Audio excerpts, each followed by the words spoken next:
This week on Hunting Aotearoa, two families well known within the hunting community in the Wairiki area. The first family walk for their pork and bike if you like. The second family, four-wheel drive. They don't walk for no pork.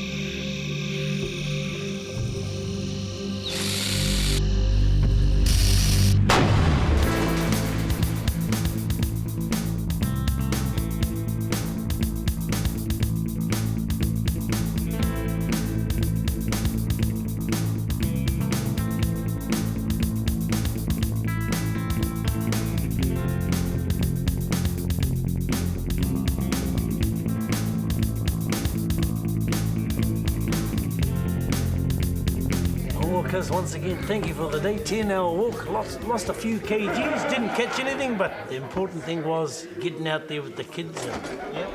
And I think just being out there and being part of the whole competition. Yeah. How did you get started? I know you're from a big whānau. You're the youngest of 12, so it's probably the first up, best dressed. Well, the thing is, say, how are you? If you've got a big family, I mean, like I probably was at the back end of the scale of hunting with my father, but he taught my older brothers, and they've showed me the way. I know my grandfather was keen hunter, and when you've got a big family, you have to feed them, and like, you know, there's like today there's countdown. You got Big Fresh, you got Pack and Save. Well, it's all there. You know, when I was about 10 or 11, all we ate was fish heads, wild pork, venison if you got it, but it was all supplied from out in the bush. Everything was there, you know, in the sea. That's how it was. Bit of stray beef. Well, if they got on the way, I mean, I know Hororo Mountain, Hororo Bluffs there, they had some beef up there, and you know, if they happened to cross your path, you know, just come home with some kai. It's all basically mahi kai. I tēnei rā, kei te whakangau puaka te whānau Kiel mo te bullring. Ahakoa, te kaha o te wairua whakataita I Wainganui a rātou, ka whakangau tahi tonu rātou. Like the first time when Bruce had his first competition, 1998 I think it was, there was only probably about 18 pigs weighed up in there, and we were actually leading the competition to the last minute. We got pipped the post, but we come second, and then the next one we won the $1,000. We won the average prize, and but like with all the draws, you got the kids. They get good prizes, and even if you don't get a pig, you got a chance of winning a couple $100 just with your ticket. And that's why we love it. You know, we make a big day of it. Well, a weekend we stay out here at Bruce's. And it's just a big family day, family weekend. It's whānau orientated because it's a lot of fun. I mean, you're not ripping anybody or anything. If you come in and you said you got this big 190-pound bull, and really you didn't get it, but you know a friend that bought it. You know, we're not into that. We just like to have a lot of fun. We have a lot of laughs. When you say whānau too, I mean, it is whānau because when people say whānau, it's usually the father, the son, and his son. But like when we're out there at Kaingaroa, it was you and your daughter and your son and your wife. Yeah. Kia tāmia anō te puaka I ngā kuri ki roto I ngā tūmātākuru. Ka tahi anō ka whaihua te tahi momoarai. Nā te mātau a Jason me tōna kakama, ka hanga ia te tahi āhua, hei manaaki ia anō. Well, the story was I wasn't in the best of the books with Mummy, so to make ends meet, make amends, I thought I'd go into town, and I saw the sale at Hannah's Shoe Bar. They had a sale for women's boots from $59.95 down to $19.95. Now in any man's language, that's a bargain. So I bought the boots, cut the bottoms off, gave them to Mummy, and I made myself some protective safety arm guards. And that's where they come from. But I got nothing for the legs, so I suppose if I run through the blackberry, I've got to do a handstand. Ahakoa kei te puritia te whānau Kiel ki ngā tikanga tawhito a te ao Māori, Kei te ahu whakamua anō rātou me ngā ahuatanga o te wā. Te rā ko te mahi ngā hangarau, hei puke ngā whakangau. Ana, ko te hauangiangi o te wāonui a tāne. Neke atu i te tekau mano ruarau, ngā memo o te karapu whakangau o Tokoroa. I ta maho o ngā kai whakangau e rapu ana i te wā ko tahi mō ngā marama e toru. Ko tētahi o ngā ture, kia whānake ngā kuri, tā i a ropu kai whakangau. Hoi anō, tā e tahi, he takahi ture, te mahi. He tino mātou a Jason me tōna whānau ki te whakangau. Kaore e konei anake, engari, huri no i te motu. E hoki ana ngā mahara o Jason ki te wā i te Waimari a rātou, i te awa o te motu. That fellow over there, he's from the Motu. Now, you know the Motu area, that's been renowned for not that very big of pigs, but nasty hooks, as you can see those hooks sitting up there. I see the ears too, eh? The old man Oh, ears. they've been chewed a bit, so... and actually, there was a dog that fell victim to that pig there. My nephew Machu caught that, and he lost a good dog. How long ago was that one? That about 2 years ago was that one there. Is that all? Yep. What about this fella here? Ah, now this is a classic wiretap boar. This one here. That's the wiretap area. And I won't tell the exact road because there's a lot of fellas out there that know the wiretap area. His ears look like a bit like Buck Shelford. They've been chewed on a bit. What about this big fella over here? Now this is another classic. That's the wiretap stag. There's a bit of a story behind that. Because not long after that stag was brought in by the boys. A couple of weeks later, the boys ran into a bit of trouble with the law. And it actually made the papers. It was in the papers and it was there, and it was a bit of a joyride up Tarawera Mountain with the odd ranger and hot pursuit. What about this other fella over here? He looks like a bit of a mean fella. Now that boar and that boar that we saw earlier, they were actually caught in the same area. They're both wiretap boars, those two.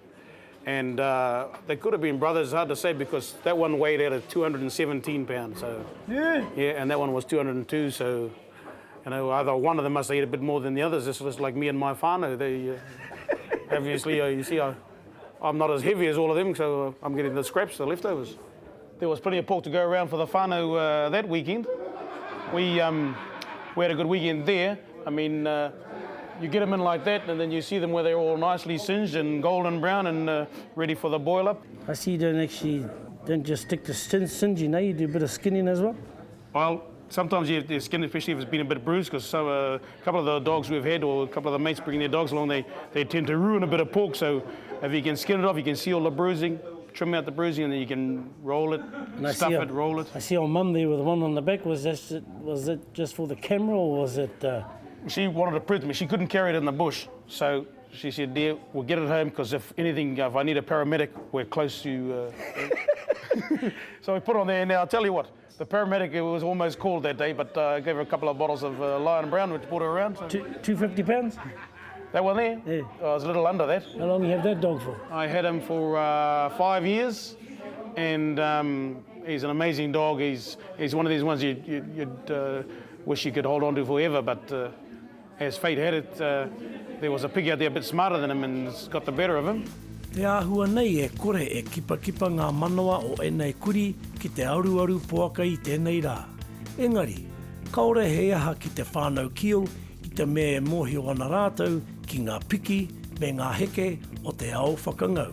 Hoi anō, he rā anō a popo, ko wai kā tohu, ko wai kā hua. Oh well, one for the pig today. What do you reckon, Jace? Yep, that's the game of hunting. You know, some days you can get out there and have a great time and get a nice early kill, and sometimes you walk for miles, but just think of all that weight and exercise you're getting. Mind you, the brother's not back yet. Oh, that's right. You might be still carrying that big 300-pounder around. That's plan D.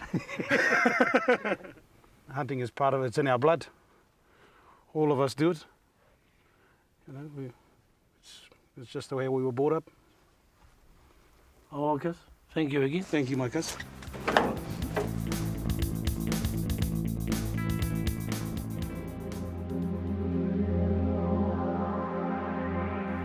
He manu kore rere te kiwi.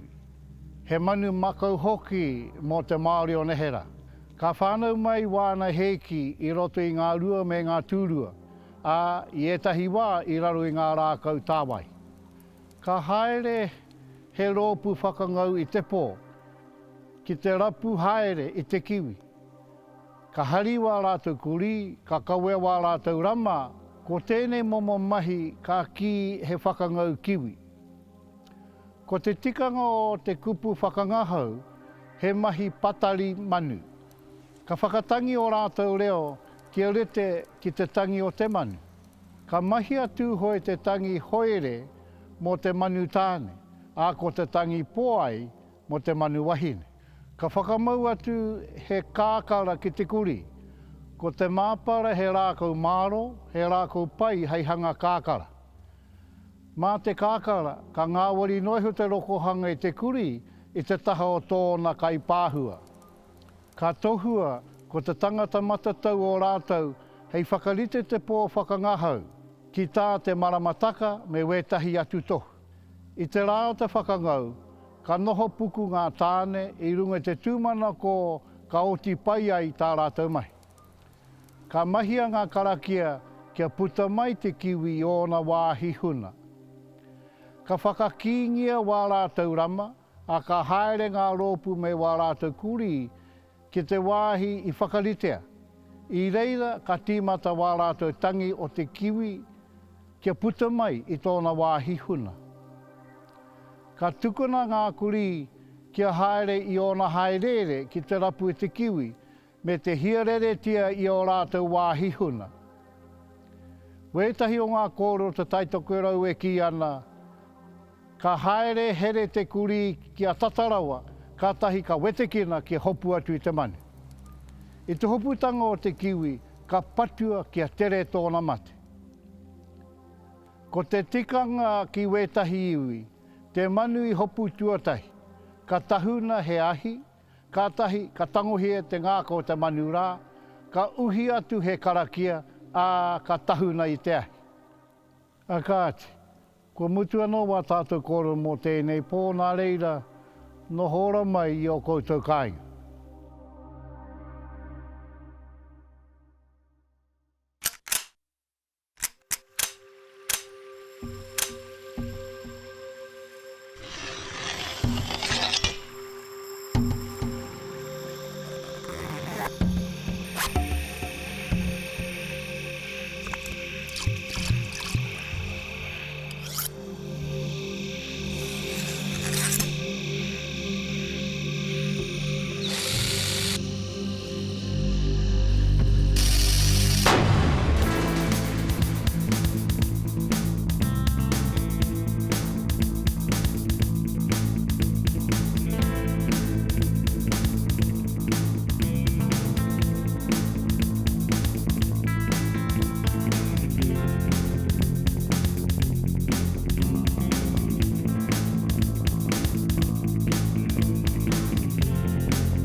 Well, Chris, here we are.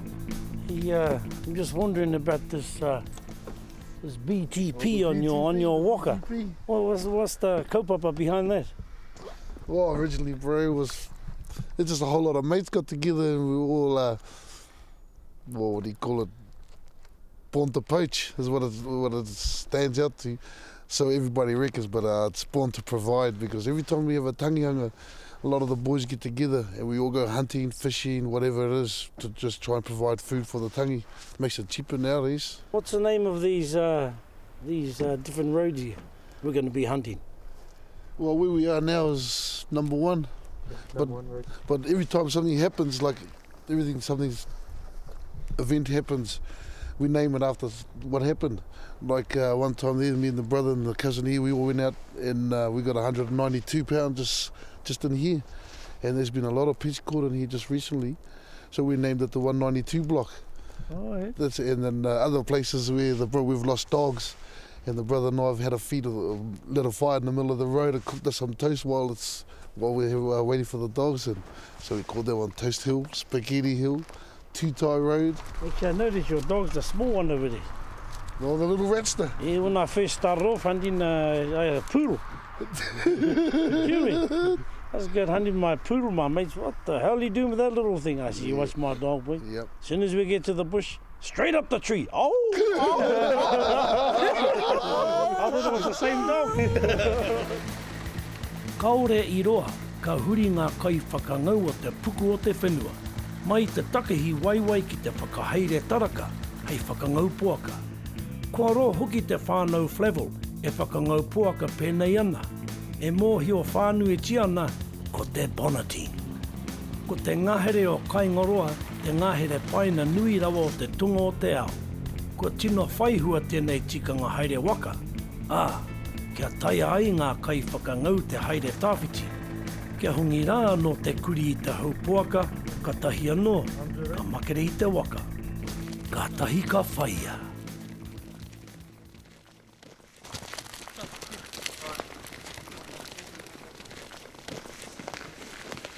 You can see the dogs have jumped off the bonnet and they're onto a pig. Miss Piggy, we're coming after you. So we're just waiting for the dogs to start bailing up now. Big fella too. Harawai. The dogs just opened up on a bit of a bull up the back here. They haven't held it for long. Had a couple of big bail-ups, but I think they may have lost it, eh? Just wait for other dogs to get back. They might open up again yet, with a bit of luck. So we're just waiting for that music to the hunter's ear. The bark or the squeal, whichever comes first. Wait, they got it. Yeah. They got it. They got it, bro! They got it!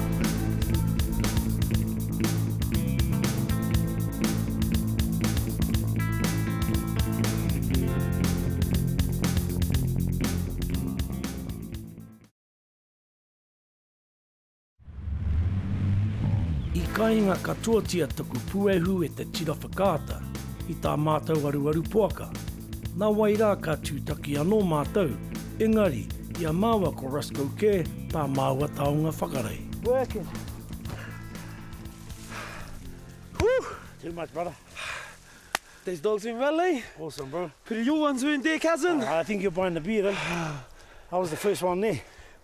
Nice 50, 60 pound sow. Yeah. Beautiful. The whānau going. Bring Beth up, tell her to put the eggs on. And there was a deep basin, eh? Awesome, man. Tell people that's all about.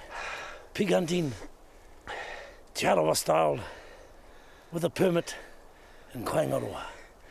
Now, take it home, singe, cut them up, hang them up for a couple of days, put them in the pot with a bit of watercress, and gout the next day. That's what it's all about. Hey, my brother. Aira. Thank you, my bro. Tēnā koe. Let's make our way home, eh? Hey. Where's our mutts? Come on, let's go! Kotero!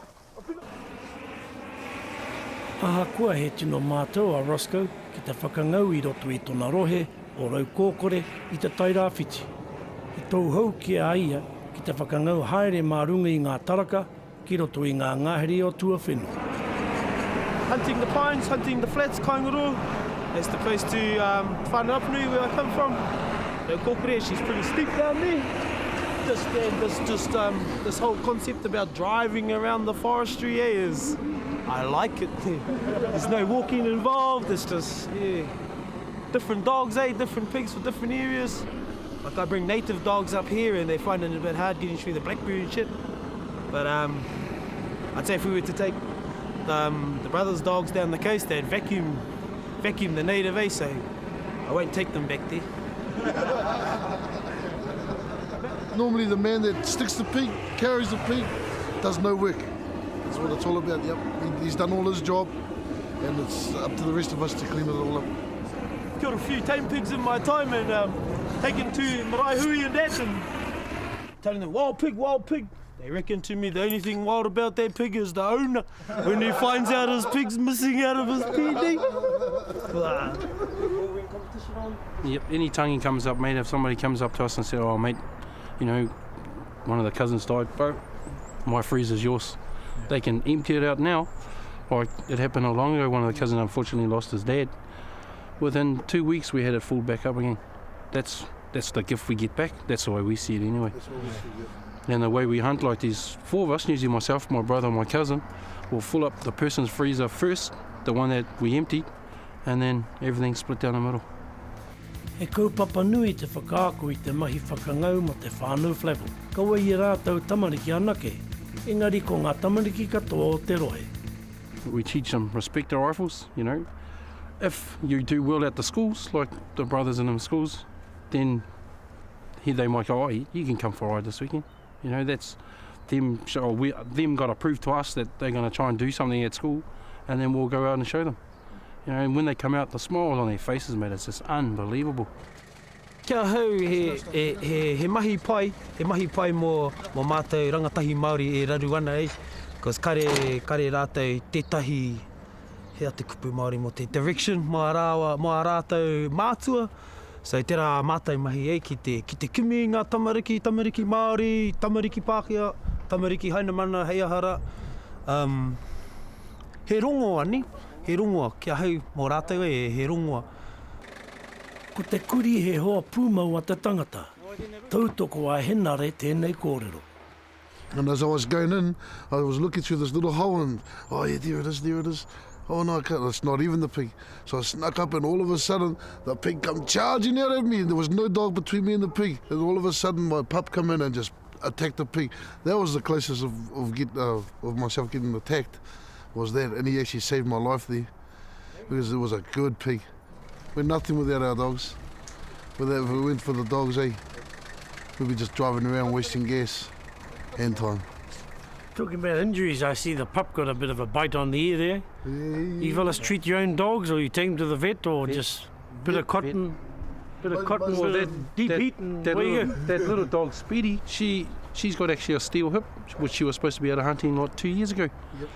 Yep. Must have been that clanging we heard through the bush today. But she cost $3,000 to get her fixed up, and the vet actually told us we're not allowed to hunt her ever again. But, you know, you've seen for yourself. She's still hunting. Yeah! Nā mihi nui atu ki te karapu tino rongonui, PTP. Ka pai, boys. Mahi a ngā mai.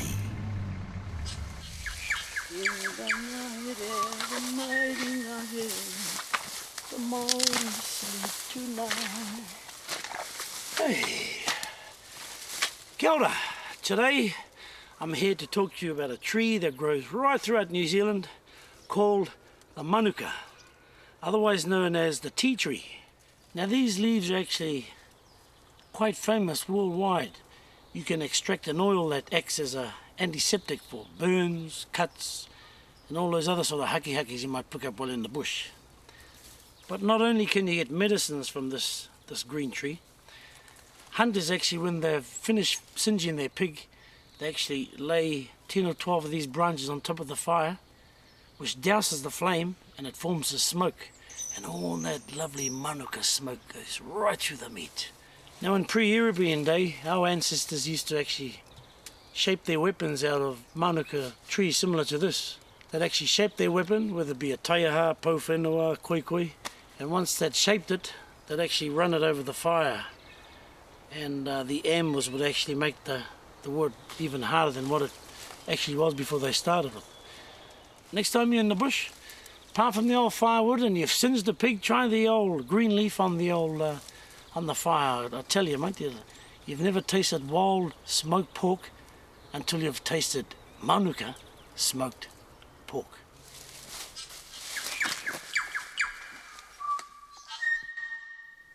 Well, we had a kill with the BTP club, but no kill with the Kiel Club. But that's how hunting goes. So we'll see you guys next time when we go hunting Aotearoa.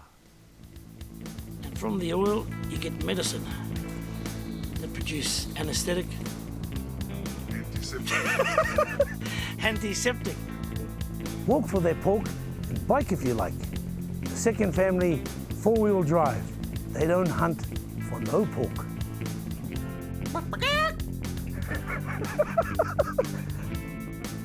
That's how hunting goes. So we'll catch you guys next time on Hunting Aotearoa. No reira.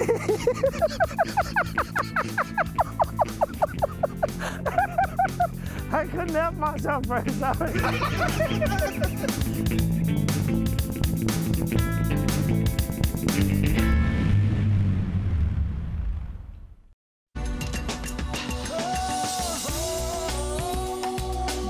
He mea tau toko nā te maanga. Kai pāho.